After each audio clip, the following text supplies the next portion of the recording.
আসসালামু আলাইকুম। এত বছর হয়ে গেল বাংলাদেশ উন্মুক্ততে লেখাপড়া করি, এখনো উন্মুক্ত বিশ্ববিদ্যালয়ের মানে যেটা হেড অফিস, উন্মুক্ত বিশ্ববিদ্যালয়ের ভিতরে ঢুকতেই পারি না এখন, এখনো ঢুকিই নেই। চলেন আজকে সবাইকে উন্মুক্ত বিশ্ববিদ্যালয়ের ভিতরে দেখাবো। আমরা এখন উন্মুক্ত বিশ্ববিদ্যালয়ের ভিতরে আছি। ভিতরের যে পরিবেশ এত সুন্দর, এত সুন্দর পরিবেশ বাংলাদেশের সব জায়গায় থাকে না। আমি তো ভিতরে ঢুকে একেবারে অবাকই হয়ে গেলাম যে এটা কি কোনো ভার্সিটি নাকি পার্কে এসে পড়লাম। কি সুন্দর ফুল গাছ, ফুল গাছের নিচে মানুষ বসে আছে, ছবি তুলতেছে, সবাই আড্ডা দিতেছে। অসাধারণ একটা ভিউ, অসাধারণ একটা মুহূর্ত। তো চলেন দেখি উন্মুক্ত বিশ্ববিদ্যালয়ের ভিতরে কি কি হচ্ছে, আমরা সবাই দেখব। সবাই আমাকে আমার কথাগুলো ক্ষমার দৃষ্টিতে দেখবেন, আমি হয়তো অনেক কিছু বলতে পারি না, প্রথম তো নতুন, তাই অনেক কিছু মিসিং করে যাই, কথা বলাতে ভুল হয়, স্লিপ অফ টাং হয়। তো সবাই একটু ক্ষমার দৃষ্টিতে দেখবেন।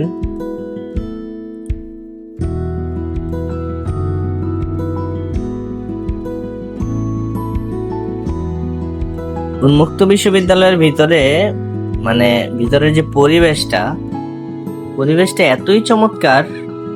দেখেন, আপনারা দেখেন, এটা হচ্ছে মেন ভিতরে আর কি। এতক্ষণ দেখলেন বাহিরে, এখন আমরা ভিতরে ঢুকে গেলাম। তো ভিতরে যেটা দেখতেছি, মানুষ তেমন একটা নাই, স্টুডেন্ট তেমন একটা নাই এখানে। অবশ্য ইন্টার বা অনার্স এরা পড়ে না এখানে, শুধু মাস্টার্স যারা, তারা এখানে পড়ে, আমি যতটুকু জানলাম। তারা এখানে পড়ে, আসে, অনেকে কাজের জন্য আসে, অনেকে খোঁজ খবর নিতে আসে। দেখেন ওই যে কত মানুষ বসে আছে, বসে কিন্তু আড্ডা দিতেছে, কোনো কাজ নাই, পড়া নাই, কাজও নাই, আসে আড্ডা দেয়, ভাল লাগে। এই যে এখানে কত পরীক্ষার খাতা পত্র পড়ে আছে, এটা তো মেন হেড অফিস, তো এখানে অনেক জেলার অনেক কিছু পড়ে থাকবে এখানে বাড়তিগুলা।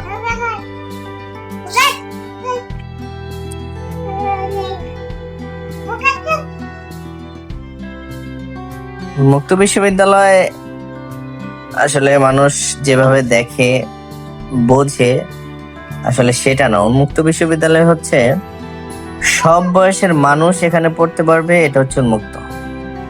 আপনার বয়স কত?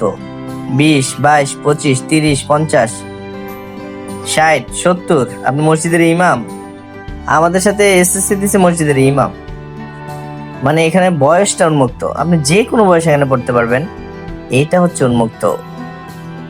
ঠিক আছে, এটার পড়ালেখা উন্মুক্ত না। এখানে জেনারেলদের মতো পড়তে হয়, পরীক্ষা দিতে হয় এবং পাশ করতে হয়। পাশ না করলে, না পড়লে ফেল, নির্ঘাত থাকেন।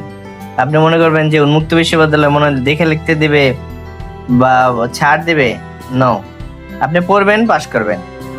আপনি এই বছর ধরেন, এই বছর এইচএসসি তে বাউল কলেজে যারা পরীক্ষা দিছে, 262 জন পরীক্ষা দিছে, এর মধ্যে 267 জন পরীক্ষা দিছে, এর মধ্যে অনলি 62 জন পাস করছে, 205 জনই ফেল।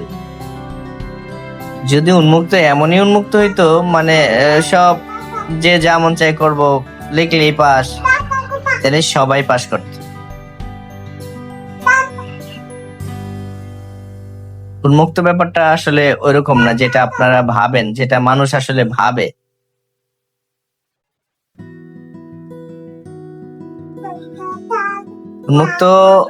উন্মুক্তকে নিয়ে মানুষের ধারণাটা একটু ভুল। অনেক মানুষ অনেক ধারণা করে বসে থাকে যে উন্মুক্তের ভিতরে মনে হয় যারা উন্মুক্ত লেখাপড়া করে তাদের মনে হয় সব উন্মুক্ত, তাদের পড়তে হয় না, তাদের লিখতে হয় না, তাদের চেহারা দেখবে আর পাস। এইগুলি কথা আমার সামনে যে বলে আমার খুব রাগ ওঠে, প্রচন্ড রাগ ওঠে। দেখেন উন্মুক্ত বিশ্ববিদ্যালয়ের ভিতরে সেই রকম একটা ফুল গাছ, যদিও ফুল গাছের নামটা আমি জানি না, তো এই গাছের নিচে অনেকক্ষণ বসলাম, একটা গজলও গাইলাম। তো আপনারা গজলটা শুনতে পাবেন ভিডিওর শেষে। এটা আমি আসলে ভিডিওর ভিতরে প্রথম দিকে ঢুকাইতে পারি নাই, আমি আসলে অত ভালো এডিটর না, তো এই জন্য ঢুকাইতে পারি নাই। তো আপনারা ভিডিও দেখতে থাকেন, ভালো লাগবে আশা করি।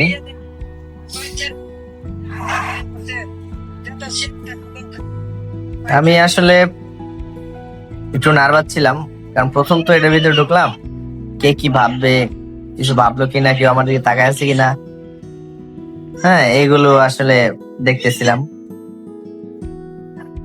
তো আমার ঘোরা শেষ। ওই দেখেন একটা মহিলা অনেকক্ষণ ধরে এখানে বসে আছে, মানে ভালো লাগতেছে, ফুলের নিচে ফুল, উপরে ফুল, মাঝখানে উনি বসে আছে, মানে প্রচন্ড মানে শান্তিতে বসে আছে। সবাইকে ধন্যবাদ। এখন আমরা চলে যাব উন্মুক্তের ভিতরে, আপনাদেরকে সবাইকে দেখালাম। তো আমার একটা গজল আপনাদেরকে শোনাবো, আপনারা গজলটা শুনবেন, আশা করি ভালো লাগবে। যে ফুলের সুবাসে মন টিকে না, যে ফুলের সুবাসে